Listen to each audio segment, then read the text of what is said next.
เครื่องมือขึ้นมาเพื่อเป็นเครื่องมือในการคุ้มครองตั้งแต่สารวัตรเนาะถือว่ามาเป็นกำเนิดเกิดมาก็คือว่าบางทีประสบมามีเนี่ยขาดเขินทางด้านก็คือแต่บ่มีเนาะวันนั้นมันตั้งหากแต่ว่าความพิการทำไมคือว่ามีอาไว้สวัสดิ์ที่มาเสื่อมโทรมคุณภาพซักผ้าอ้อมผ้าแตกให้ลูกแล้วก็จะเลื่อนคุ้งเครื่องได้เป็นห้องในบ้านออกจากอาจารย์ก็ได้ไปบอกอันนี้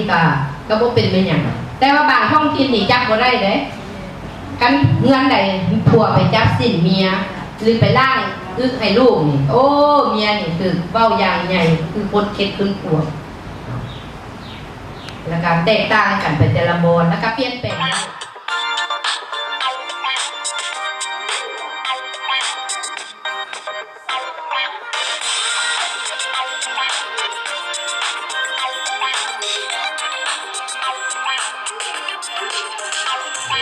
ปิดไปเลยเด้อ